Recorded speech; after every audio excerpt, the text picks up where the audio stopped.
Well, we're a few weeks into a series called The Sermon on the Mount, and we're looking at Jesus. And I have to tell you, I love studying the person of Jesus. And I don't know what your story is, but for me, a big part of my story, I walked away from the church. I grew up in the church and then bailed on it. After some bad experiences, I was just like, this is what Christianity is all about. Count me out. I don't want anything to do with it. But there was always something about Jesus that I couldn't shake. It was almost like he was pursuing me. And much later in life, I decided to stop running and to turn my attention on Jesus, and he wrecked my life for good. And now I'm a pastor. So, but that said, I absolutely love studying the person of Jesus and helping people come to know and experience him, because I still believe that he is in the business of changing lives. And so regardless of where you might fall on the spiritual spectrum, and regardless of what you might believe or not believe about who Jesus actually was or is, one of the things that I like to say when it comes to Mosaic, all are welcome here, regardless of what you believe or what you don't believe. But while we're together, we're going to have just a candid conversation about Jesus and really look at who he was or who he claimed to be, and dig in and see what God's going to do. And so that's what we've been doing.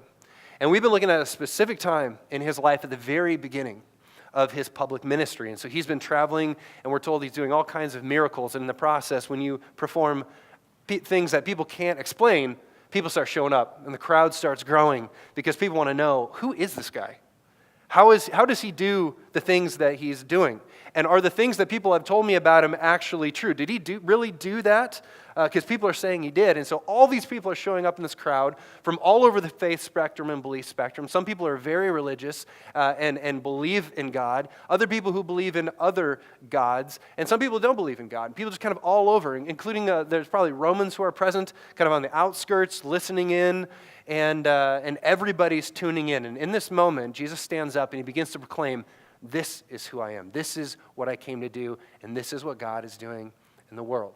And so this is what we're looking at. And one of the things that we find, and we've looked at this every week, is some of the things that Jesus says strike us as very strange.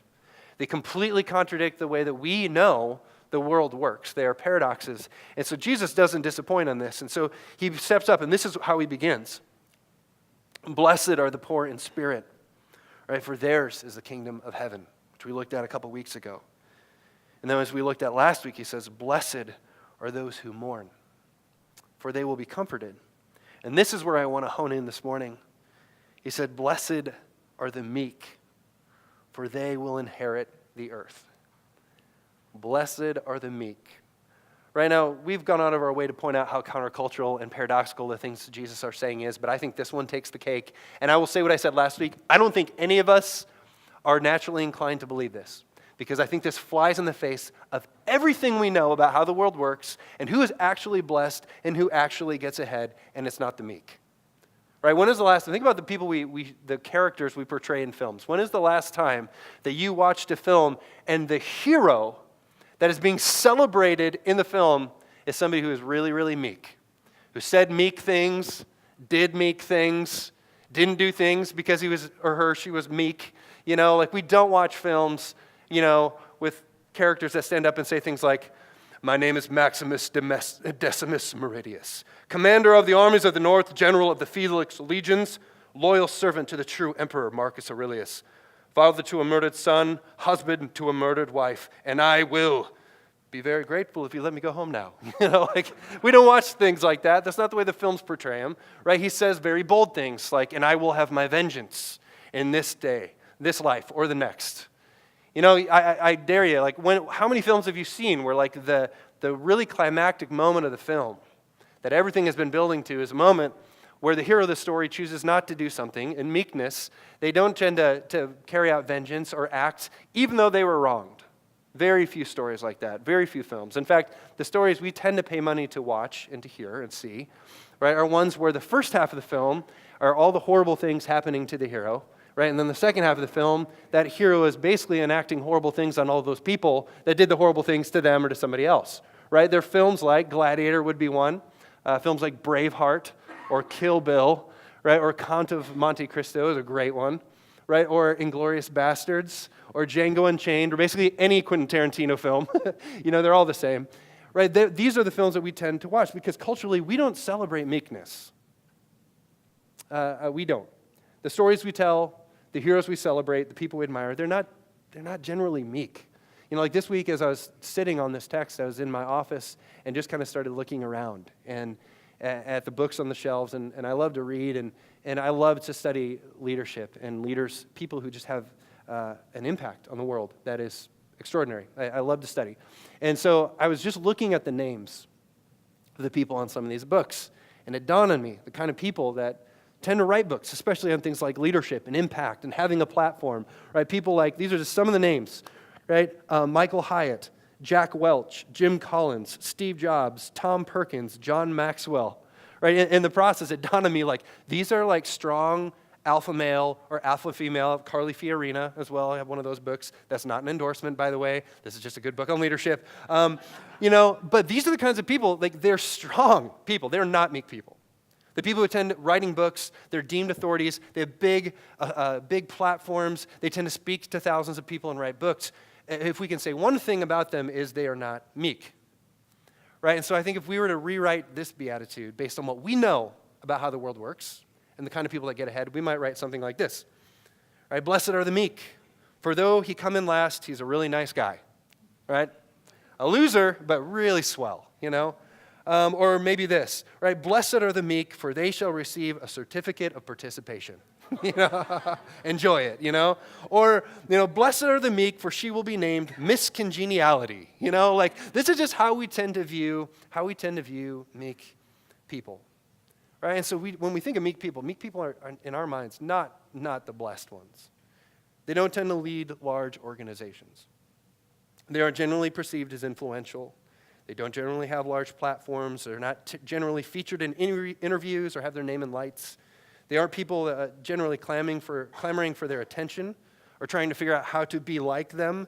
We don't generally give them TV shows or write stories and make movies about them. Meek people are not the people that we celebrate. And so when Jesus stands up and says, "Blessed are the meek, for they inherit the earth," it just flies in the face of everything that we know about how the world works and who gets ahead. Blessed are the meek, for they will inherit the earth. Right? And that's really the question, right? Who gets the earth?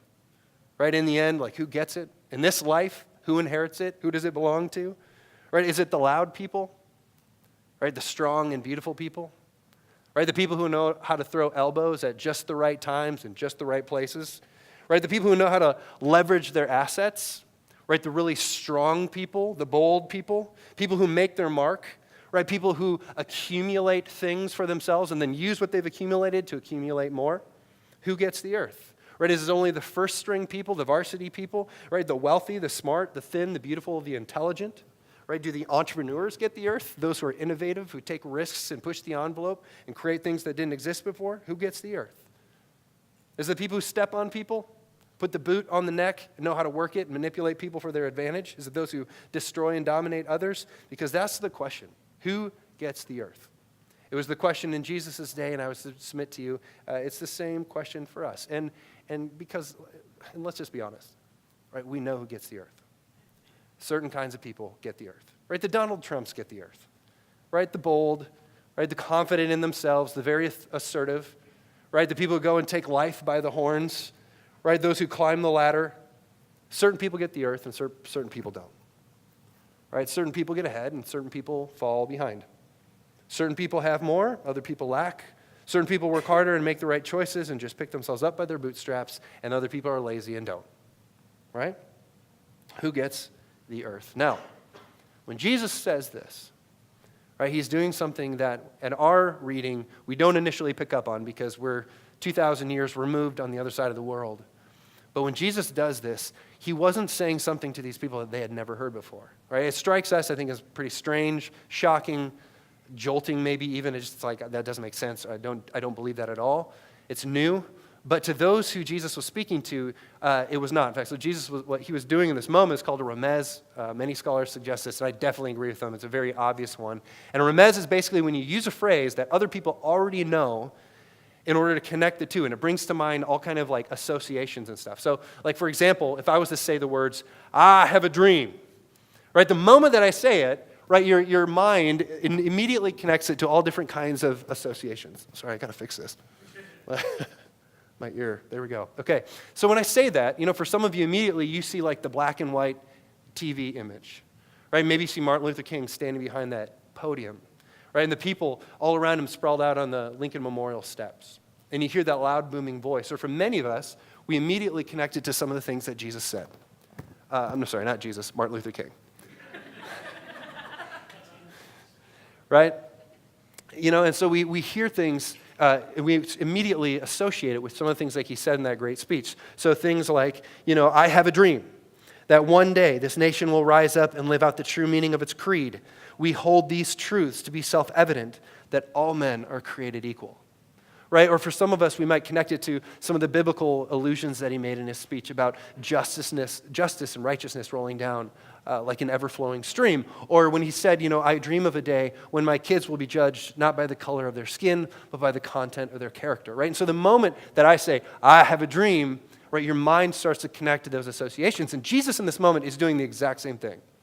Right? Because many in the audience, if you had a religious bone in your body, if you spent any time a part of the religious the Jewish community, right, you knew the Psalms inside and out. They were the songs that you sang since you were a little child. Many of them memorized. And so for many in his audience, the moment that he said the words meek and inherit the earth, their mind immediately went to Psalm 37. Right? The moment he said it, they were like, oh, that's what he's talking about, Psalm 37. Because in Psalm 37, we find the meek inheriting the earth. And we actually find the phrase inheriting the earth 5 times. And so they knew this the moment he said it, and they would have known how Psalm 37 begins. And it's like this. It begins with, do not fret. Right? Don't worry. Relax. It's okay. Because those who are evil, or be envious of those who do wrong, for like the grass, they will soon wither.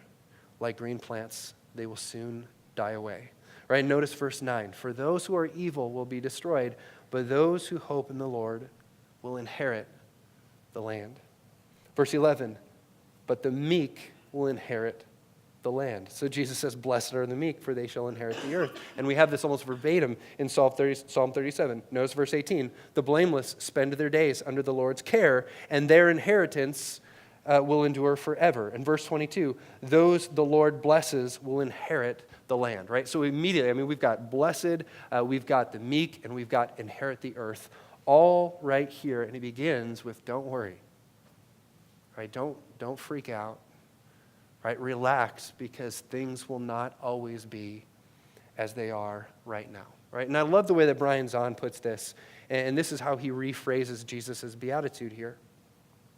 He says this, it says, blessed are the gentle and trusting, who are not grasping and clutching, for God will personally guarantee their share when heaven comes to earth. Right? Almost the verbatim, the same thing we have in Psalm 37. Right? When Jesus speaks this, you got to understand how his audience heard this. Because for many of them, even though they had heard this truth, that the meek are going to inherit the earth since they were, as soon as they could speak and hear and understand language, this would have been a very hard thing to accept, right? Because they were looking around at the world, and like us, they knew that this is not the way that the world works. And Jesus is speaking this into a specific cultural context where this doesn't seem to make sense at all, because at this time, they had lost the earth, right? The Roman Empire was carving up the earth and doling it out, right? At this point, the Roman Empire stretched from like Britain all the way to India, right? So Rome were the people inheriting the earth. And they were not doing it meekly, that's for sure. They were doing it with very large armies and swords. And so they would come in and they would say, they would conquer a people and say, you need to confess that Caesar is Lord. Right? And if you said yes, right, you would then be conquered. They would move and station soldiers in your land. They would tax you heavily in order to pay for them to go take out over more land. Right? And if in the moment you said, oh, no, Caesar is not Lord, Yahweh is Lord, or whoever, then they would kill you and hang you on a cross to illustrate to the world what happens when you defy Rome. Right? And so this is basically what has happened. And the Jewish people are looking around, and Rome has conquered them. They are heavily taxed. It is a heavy burden. They are an oppressed, marginalized people. There are soldiers stationed there. They're humiliated. Right? They're disillusioned. They know these words. This is not a new truth to them, but there's no way they believe it. Their initial feeling, their initial reaction to Jesus' words would have been, oh, come on, Jesus. You know this isn't the case. Look around you. Look at the world as it is. This is not the way the world works. So the question of who inherits the earth, well, clearly Rome inherits the earth. Right? Those with big swords. Right? Those who are sourced very well militarily and strategic and organized and can create a transportation system and a common currency. They inherit the earth. And the nagging fear for many in Jesus' audience was that the earth is getting carved up and doled out, and we're getting left behind. Right? In fact, we're not getting anything. Right? We're completely left in the dust. And this is a nagging fear that has been around for a long time. Right? That life is just passing me by. And there are people who inherit the earth, but they're not people like me. And I'm looking around and they're experiencing success and they seem to have their life all together. And they've achieved this lifestyle and they seem to, they get to drive that and they get to vacation there and they get to live in that home. And so what about me? I'm falling behind. People like me apparently don't get theirs. It's the talented, the well-educated, the people from the right family, right? The people who already have money so then they can go and actually make real money. Right? It's the bold and the beautiful, right? The fast and the on top of things, the strategic and the disciplined, right? They inherit the earth and I'm missing out. All right, it's called keeping up with the Romans. It's been around for a long time, right? And I think it fleshes itself out in our lives in a lot of different ways. I don't know if you've ever been invited to a party or an event and you were sure that the attire was casual.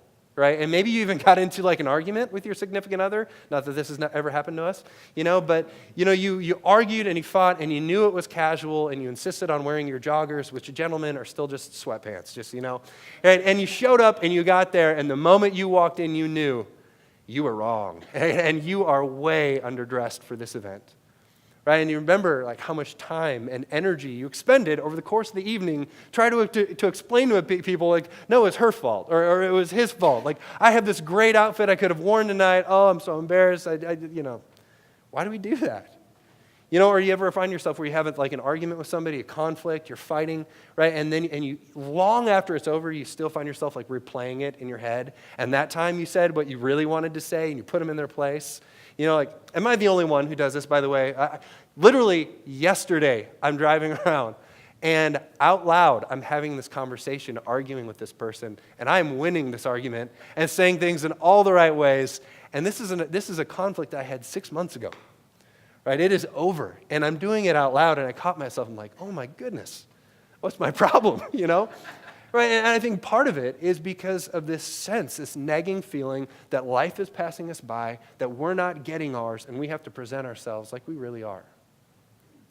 It's like the mom who has like that morning where everything is falling apart in the home, and you're scrambling, just trying to get the kids off to school, and then right when you're walking out, like you have a blown out diaper and somebody pukes on themselves, and you're trying to like get them all cleaned up, and then you get them out the door, and they spill on themselves anyway.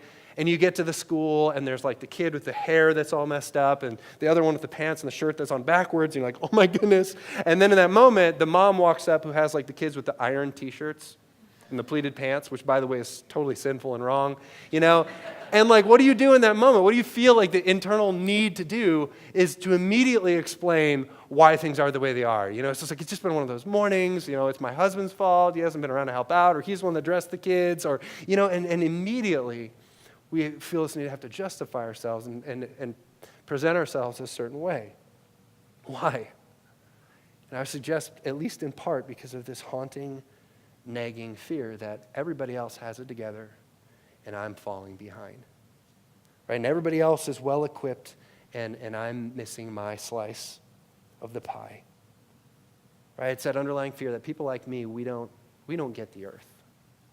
We don't get ours. It's the well-organized people, right? It's the morning people. Morning people get the earth, right? People, we don't like them at all, right? It's the disciplined people, right? It's the varsity people, not the JV bench, right? It's the professionals, not the amateurs, right? It's the money smart, the type A personalities. It's the Donald Trumps of the world who inherit the earth, right? The competitive, the large and in charge, success-oriented, take the world by the horns. They get the earth, and that's in the end who's actually blessed. And Jesus stands up to this crowd, many of whom are oppressed and marginalized and have very little. And he says, "Blessed are the meek, for they inherit the earth." And it's all upside down. It's countercultural. It's paradoxical. So why are we talking about this? And why is this important for us to engage? And I would suggest the reason this is so important for us is because God is up to something, right? He is up to something in the world now, right? And we are invited to be a part of it now, right? You see, there's one way of living one's life and being in the world, and we'll just call it what we've called it pretty much throughout this series. And it's just the way of the world. It's the way the world works, right? And we know the way that the world works, right? And the way the world works, greed is one of the primary engines, right? Getting mine, right? And we know that if you don't get out and take it, if you don't hustle, if you don't work hard and just snatch it up, somebody else is going to get there first and take it from you, right? And how the world works, right? Elbows are often necessary. You throw them when you got to throw them, right? Manipulation is just part of the game, right? You manipulate situations, you manipulate your money, you manipulate people, you manipulate the truth if need be, right? If you're in a business situation and you need to land this deal and telling the truth and actually doing the right thing is going to affect the bottom line, might cost you some money, right? Then in that situation, you just kind of overlook that truth. Bend it a little bit, right? Just what you got to do. It's just the way this business works. Right? And it's fine. Intimidation, totally fine. Because in this world, the fast, the well-organized, the greedy, the driven, those with power, that's who's blessed. Right? So bite, kick, scratch, pull hair, whatever you got to do to get ahead. Right? But Jesus pronounces to us in the Beatitudes, on the cross, in his life, that there's a very different way. Right? One of those ways, the kingdom of heaven, right, is generosity. Not about hoarding and getting and keeping, but giving. Right? Things like in this world, this reality, this life, things like compassion, right? Which is co-suffering is what it means. Right? Rather than shielding myself from pain, I'm going to enter in and suffer with you in order to bless you, to love you, to serve you. Right? It is about serving others, right? It's rather than getting mine, I'm helping you get yours. It's putting your needs, your desires, your dreams, your hopes all ahead of my own. Very countercultural, right? Very, very different. And here's the thing. You can go ahead and throw the picture up if you would.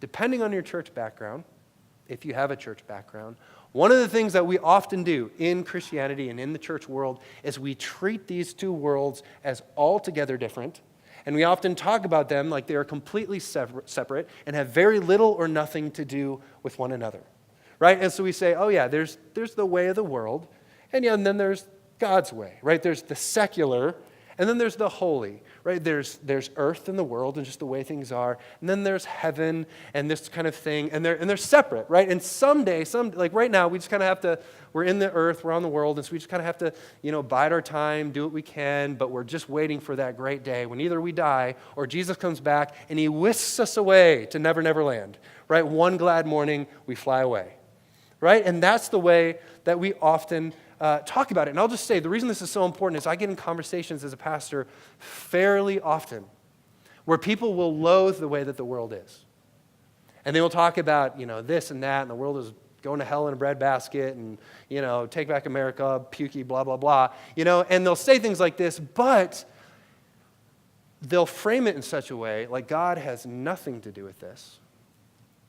And they'll talk about it in such a way to basically justify not engaging, not getting involved, right? To explain away any sense of responsibility or calling, and nothing could be further from the truth. Right? The traditional Jewish understanding of the world to come, what we call heaven, right? And which, by the way, Jesus fully subscribed to and articulated, as did all of the early Christian writers, right? The Orthodox Christian understanding of the world to come is that these two, heaven and earth, one day will no longer be two, but they will come together and become one. That a day is coming, and a movement has begun in Jesus where God's kingdom, God's reign, God's rule, God's desire, the way of the kingdom of God will be fully present here. Right here. You know, the scriptures end with things like this. When you go to Revelation, words like this: I saw the holy city, the new Jerusalem, coming down out of heaven from God, and God takes up residence here. Right? It does not end with all of us punching our get to heaven free card or get out of hell free card and taking us on a ferry to the ether or wherever. Meanwhile, while the world, implodes or burns or whatever. Right? It's very different. This is one of the reasons that Jesus taught his disciples to pray, may your kingdom come, may your will be done on earth as it is in heaven.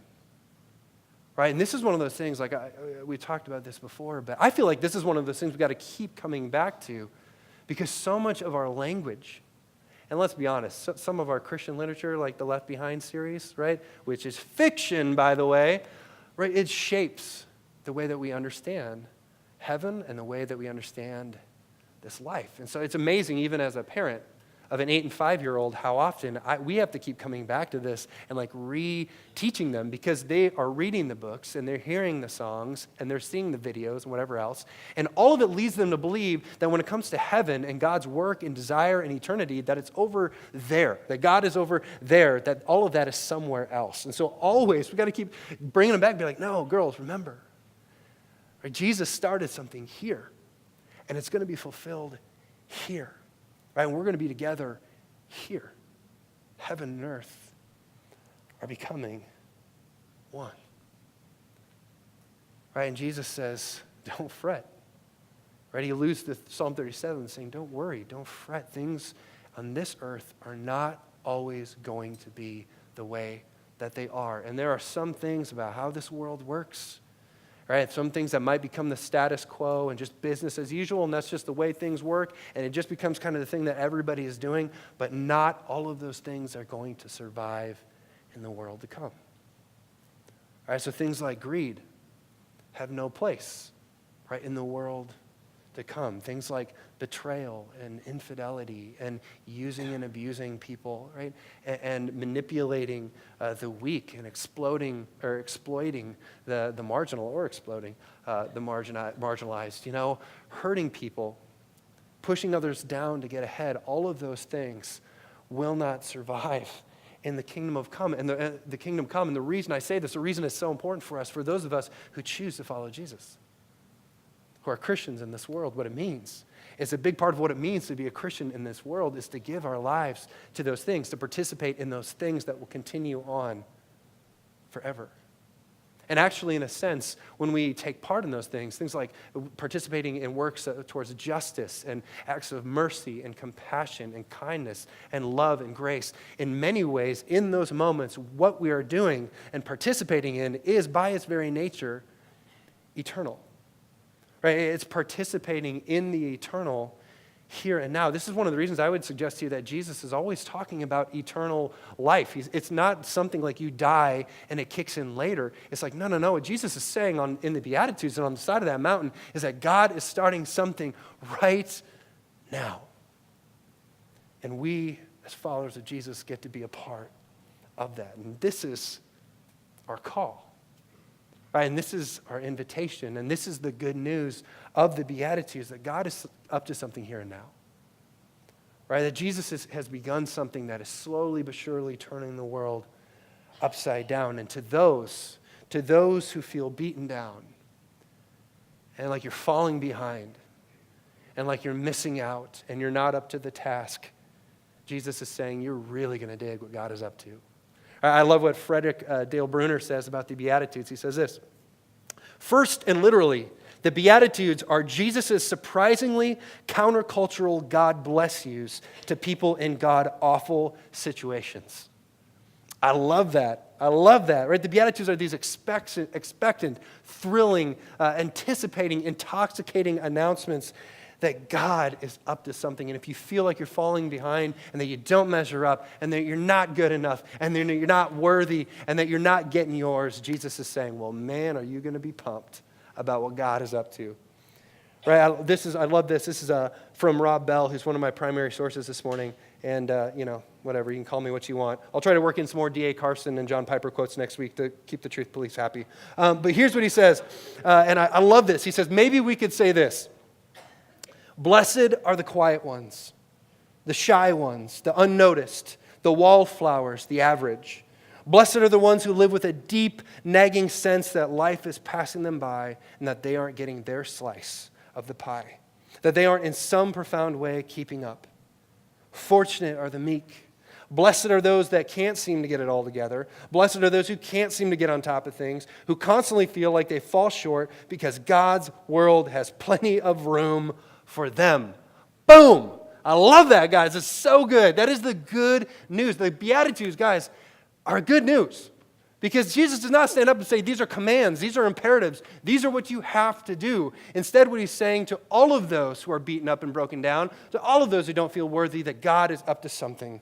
Right? To the unworthy, inferior, unsure, left out, left behind, left short, this is really good news. I love the way that Dallas Willard says this. He writes this. He says, Jesus' fundamental message is this. It's the free availability of God's rule and righteousness to all of humanity, through the reliance on Jesus himself, the person now loose in the world among us. The Beatitudes do this simply by taking those who, from a human point of view, are regarded as the most hopeless, the most beyond all possibility of God's blessing or even interest, and exhibiting them as enjoying God's touch and abundant provision from the heavens. And then get this last part is so good. The religious system of his day left the multitudes out.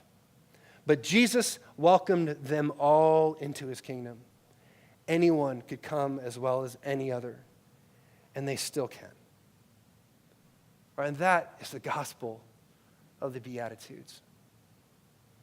Right, do you this morning need to be reminded, right, that things will not always be as they are? That no matter how bad things are, that God is up to something new. Right? Do you have this feeling that life is passing you by and the world is getting carved up and divided out and you're not getting your fair slice? Right? The gospel is Jesus' announcement to you that God's favor and blessing are yours. Right? And that his favor, his blessing, his love, his grace has never been based on merit. Never has. Never will be. Right? As we get ready to take communion, I'll end with this story. This week I was dialoguing with a gal about baptism. Some of you guys know we have our next baptism service coming up. And it's one of the funnest things that we do as a community because all we do is party. And we celebrate what God has been doing in the lives of some of the people here who are part of Mosaic. And baptism is not one of those things where you got to go through a class and be confirmed and have all the right answers, and then you get baptized. Right? In the scriptures, baptism was the first thing you did. The moment that you crossed that line of faith and said, yes, Jesus, grace, love, life, yes, I need it, yes. That's when you got dunked in Jesus' name and began your journey. Right? And so it's just saying yes, Jesus. And so anyway, I was dialoguing with this gal, and her story is just so indicative of so many stories that I end up kind of being a part of as a pastor. Right? But last month we had talked, and through tears, right, God had just kind of floored her, and she's like, you know what? Time to get baptized. I know I got it. I know it's the right thing to do. Jesus has called us to do it, and I'm ready. Let's do this thing. Tears are coming down her face. And then this week, we had a different conversation, and she said, it's been a rough month. I've been really busy. I have not made God the number one priority of my life, so I don't think I can get baptized. I'm like, hold the phone. We need to talk about this, because the idea behind that is this idea that I think we get sucked into a lot. And that idea is that our Heavenly Father is a proud Heavenly Father, right? He carries, when we're doing really well anyway, right? He carries photos of us with his wallet to show off, and he's got a sticker on the back of his SUV that says that my kid is an honor student at Life University, and he just brags to us all of his friends on the good weeks, right? But the moment we fall on our face, and the moment that addiction creeps back up, and the moment that we screw up with that same old thing, and we trip over that same brick, and we find ourselves on our face, like the sticker comes off and the pictures in his wallet come out because now his affections are not for us. Not this week. Not this month. So I told this gal, I was like, you got to understand, if you're not feeling worthy of God's love, you are more ready than you realize. And that, just so you know, I said, I'm not going to try to pressure you into getting baptized. It's totally your choice. But whatever you do, don't do it because you're going to feel more worthy next month. And I'll tell you this. I said, I think if you say no now, and then next month you do, get A's on your spiritual report card, and you do happen to make God the number one priority of your life, and you're having great devotions, and you're serving and doing all the right things and praying for people, and you feel more worthy and get baptized then, you will be further from Jesus then than you are right now. Right? And that is the gospel of grace. And that is the gospel of the Beatitudes. What Jesus does not say in this Beatitude is, hey, you know what? Blessed are the meek because God really loves them. And so what you got to do is get really, really meek, and then God's going to pour out his blessing. That's not that, guys. These are not commands. These are not imperatives. This is an announcement. And Jesus is simply saying to those who are poor in spirit, to those who are really bad at being spiritual and really bad at being good, to those who always seem to screw up, oh, God's blessing is on you. You're going to like what God's doing. Right? And to those of you who are in a state of mourning right now, and you're mourning the loss of something, and you're hurting, and you're bleeding out of everywhere, and you just feel like the tank is empty, and you're running on fumes, man, you're blessed too, because God is closer than you think. Right? And to those of you who are meek, who feel like life is passing you by, and who really gets blessed and gets the earth, are people not like you, who really have their stuff together, who are really organized and get up early and are knocking it out of the park. Blessed are you because God is in your midst, and you are going to love what he's up to. And so what we're going to do is we're going to finish. Guys, you can come on up. We're going to finish by worshiping together and taking communion. Right? And there's really like this twofold element when we do this as a community, as a church. In one sense, there's this profound individual element, where we are reflecting what Jesus did on the cross for us. That despite all of our sin and shame, despite all the ways that we fall short, that Jesus chose to go to the cross anyway for us, and that through his blood we are being changed. We have been redeemed. We are being reconciled to God. And in a personal way, it's very, very deeply personal and meaningful, but there's also a communal element, right? Because we do this in public together, right? And almost as like an act of rebellion in saying we acknowledge together that the world as it is not always the way that it will be, and that we are following Jesus and choosing to live a different way, right? A way that's not marked by greed and isn't married to throwing elbows and getting what we can while we can, getting mine, right? But that we are rebelling against that whole thing and participating in a different reality, walking in a different way, being a part of ushering in God's kingdom right here